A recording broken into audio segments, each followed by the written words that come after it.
अमरावती जिल्ह्यासह विदर्भाचा पारा 40 डिग्रीच्या पार गेलाय। अमरावतीसह वाशिम, बुलढाणा जिल्ह्यात काही ठिकाणी तुरळक पाऊस पडलाय।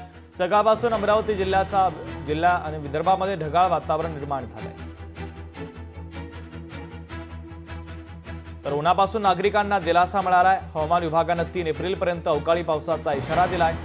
या संदर्भात आढावा घेतला आमचे प्रतिनिधी सूरज दहाट यांनी। आपण पाहूया। यावर्षी जर आपण पाहिलं तर विदर्भामध्ये फरवरी महिन्याचा जो पारा आहे तो पारा 34च्या वर गेला होता। त्यामुळे अमरावती जिल्ह्यातील मेळघाटासह संपूर्ण ग्रामीण भागामध्ये जर पाहिलं तर पाण्याची पातळी चर्चा कमी झाली होती। अनेक जलसाठे जे आहे जे तापमानामुळे आणि उष्णतेमुळे जे आहे जे जलसाठ्यामध्ये घट झाली होती, त्यामुळे अमरावतीच्या ग्रामीण भागामध्ये म्हणजे खास करून मेळघाटामध्ये मोठ्या प्रमाणावर पाणी टंचाईचं सावट जे आहे जे अमरावती करावर घोंगावत आहे। आणि आपण जर पाहिलं तर कालपासून जे आहे जे अमरावतीसह संपूर्ण विदर्भामध्ये अवकाळी पावसाचा इशारा जो आहे हवामान खात्याने दिलेला होता। मी सध्या अमरावती शहरात आहे आणि अमरावती शहरामध्ये जर पाहिलं तर सकाळपासून अमरावती शहरामध्ये ढगाळ वातावरण आहे। ग्रामीण भागामध्ये जर बघितलं तर ग्रामीण भागामध्ये तुरळक ठिकाणी काही ठिकाणी पावसाच्या सरी देखील कोसळल्या आहे।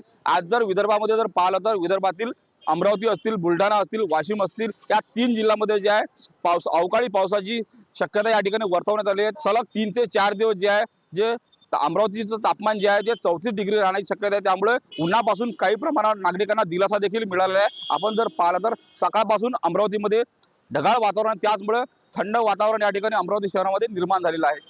सूरज दहाट, लोकशाही मराठी, अमरावती। लोकशाही मराठी ऐका, पहा, जागरूक रहा।